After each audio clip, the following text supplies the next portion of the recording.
Ce riche homme détestait simplement cette femme parce qu'elle était noire.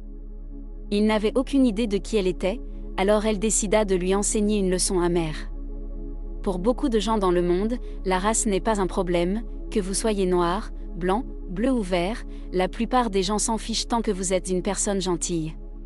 Cependant, malheureusement, il y a des gens si fermés d'esprit que la couleur de la peau de quelqu'un les pousse vraiment à agir différemment envers cette personne, et pas de la meilleure manière. Darius Flint était un homme très riche, ayant grandi au sein d'une famille aisée et très traditionnelle.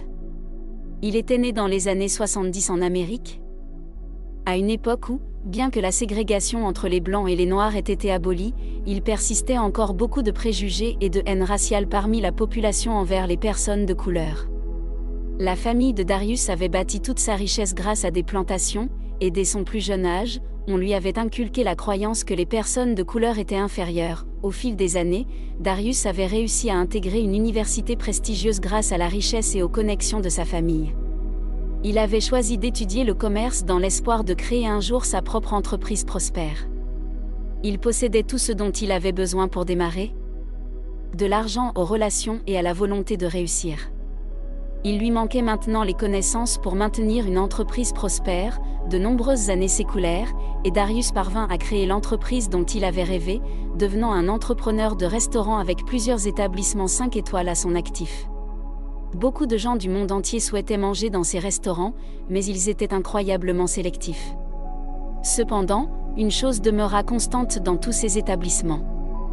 En raison des idéologies qui lui avaient été inculquées dès son plus jeune âge, Darius n'autorisait jamais les personnes de couleur à dîner dans aucun de ses restaurants. Il s'assurait de dire à tous ses employés que si quelqu'un qui n'était pas blanc demandait une réservation, on devait lui dire qu'il n'y avait pas de table disponible pendant des mois à l'avance. Pendant de nombreuses années, cet homme plus âgé échappa à cette discrimination et à ce racisme flagrant. Cependant, un jour, quelque chose se produisit qui allait changer sa vie à jamais. Depuis un certain temps déjà, les restaurants de Darius perdaient en popularité. Les gens estimaient que la nourriture était simplement médiocre pour le prix qu'ils payaient. Et le manque de diversité parmi le personnel et les clients laissait certaines personnes très désabusées face au mépris évident de l'homme âgé pour les personnes de couleur. Dans l'espoir de redonner de la popularité à ses entreprises, Darius décida de mettre à jour la décoration de ses principaux restaurants pour quelque chose de luxueux, et il élabora également un tout nouveau menu rempli de plats aux noms sophistiqués qui attirerait sûrement les gens, même s'ils étaient un peu plus chers. Le jour de la grande réouverture du restaurant arriva enfin, et toutes les tables étaient réservées. Des célébrités et des personnes célèbres venues de partout se sont installées avec joie pour essayer tous les nouveaux et excitants plats au menu. Les choses semblaient se dérouler brillamment, Darius était comblé par le déroulement des événements, mais soudain, il remarqua quelque chose d'inhabituel. Sur une petite table pour deux, près du fond de la salle, une femme était assise seule. Habituellement, cela ne serait pas si étrange, sauf que la femme était noire.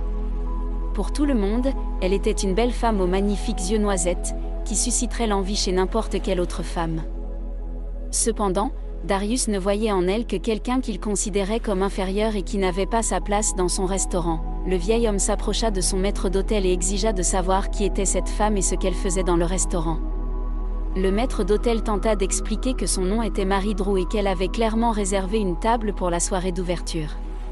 Darius était furieux, il pensait que la réputation de son restaurant était définitivement ruinée maintenant qu'elle avait été admise. Cependant, il ne pouvait pas la mettre dehors en public, cela ne ferait que créer un scandale, et il doutait que les gens voient les choses de son point de vue. À la place, le vieil homme s'approcha du serveur qui s'occupait de la table de Marie et lui demanda simplement d'ignorer ses demandes et de ne lui servir que les plats les moins chers et les plus mauvais de la carte. Pour le reste de la soirée, le serveur de Marie ne lui accorda rien de ce qu'elle demandait. Au lieu de l'entrée aux huîtres qu'elle avait commandée, on lui apporta du pain ordinaire. Quand elle demanda du beurre pour mettre sur son pain, on lui dit poliment qu'elle n'en avait pas le droit. Au lieu du homard qu'elle avait commandé en plat principal, on lui servit un hamburger assez bon marché fait avec les pires morceaux de viande hachée. En outre, on ne lui donna pas le verre de vin qu'elle avait commandé, mais simplement un verre d'eau. Enfin, pour couronner le tout, au lieu du gâteau forêt noire qu'elle avait commandé en dessert, on lui apporta une seule boule de glace à la vanille. Marie, exaspérée par son traitement, prit son serveur à part et lui demanda pourquoi elle n'avait pas reçu le repas qu'elle avait commandé. Le jeune serveur balbutia un peu, ne sachant pas comment expliquer la situation, avant de prendre enfin une profonde respiration et de dire à la jeune femme ce que Darius lui avait dit une fois qu'il avait commencé à parler. Le jeune homme se sentit libéré de raconter à quelqu'un l'attitude raciste et horrible du vieil homme. Il finit par dire à Marie que Darius avait explicitement ordonné à tout son personnel de ne pas laisser entrer des personnes de couleur dans aucun de ses restaurants, sous peine de licenciement immédiat, après avoir entendu la vérité. Marie remercia simplement le jeune serveur et quitta l'établissement. Pensant qu'il avait gagné, Darius afficha un sourire victorieux. Il ignorait encore la leçon amère que Marie était sur le point de lui enseigner. La semaine suivante, Darius lisait le journal, espérant voir si quelqu'un avait mentionné son nouveau restaurant. Et en effet, dans la rubrique des critiques gastronomiques, il y avait un article très détaillé sur la réouverture. En fait, les critiques occupaient presque la moitié de la page entière. Darius était enthousiaste à l'idée de découvrir ce que cela avait à dire. Il pensait que, étant donné que c'était un texte assez long, cela devait sûrement contenir que des éléments positifs. Cependant, à mesure que l'homme plus âgé lisait la critique, il devenait de plus en plus préoccupé. La critique ne parlait en rien de son délicieux steak ou de sa langouste à faire saliver.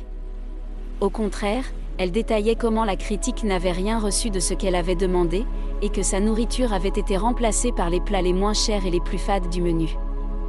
Mais ce qui choqua le plus Darius fut le fait que la critique affirma sans détour que la raison pour laquelle elle avait été traitée comme une citoyenne de seconde classe était simplement parce qu'elle était noire. C'est à ce moment-là que Darius comprit qu'il avait commis une énorme erreur. La jeune femme assise à l'arrière du restaurant était la célèbre et renommée critique gastronomique Sheila, connue pour se rendre incognito dans les restaurants pour avoir une expérience authentique, au lieu d'être choyée par tout le monde pour obtenir de bonnes notes, et, bien sûr, au bas de l'article se trouvait la photo de Sheila, la même femme qui avait visité le restaurant de Darius une semaine auparavant. La nouvelle de l'article se répandit rapidement, tout comme la manière dont Darius avait traité Sheila. Il ne fallut pas longtemps avant que les gens commencent à examiner de plus près les pratiques commerciales de l'homme plus âgé et remarquent une tendance très troublante en ce qui concerne son traitement des personnes de couleur. Assez rapidement, les gens commencèrent à boycotter son restaurant et à refuser de tolérer ses manières horribles. Sans clients, il ne fallut pas longtemps avant que Darius ne soit contraint de fermer ses restaurants un par un, car il ne pouvait pas se permettre de les maintenir ouverts, en guise de karma final, lorsque les parents de Darius décédèrent. L'homme se retrouva sans rien en héritage, car sa mère et son père avaient dépensé tout leur argent pour couvrir les frais juridiques des familles de couleur qu'ils avaient lésées avec leurs opinions racistes et blessantes. Darius se retrouva sans argent et dut accepter un emploi à temps partiel dans une épicerie locale, où il servait quiconque venait à sa rencontre. Quant à Sheila Drew, également connue sous le nom de Marie, elle continua à rencontrer un grand succès dans sa carrière de critique et finit même par acheter le restaurant phare de Darius pour y ouvrir le sien, où tout le monde était le bienvenu. Son entreprise continua à rencontrer un grand succès, attirant des personnes du monde entier pour déguster sa cuisine et profiter de son accueil chaleureux. Cette histoire prouva que simplement parce que quelqu'un peut paraître différent de vous, cela ne signifie pas qu'il mérite moins de respect. Traitez tout le monde avec gentillesse, et de bonnes choses se produiront. Dites-moi ce que vous avez pensé de cette histoire dans les commentaires ci-dessous, et n'oubliez pas d'aimer la vidéo et de vous abonner pour plus d'histoires incroyables. À bientôt.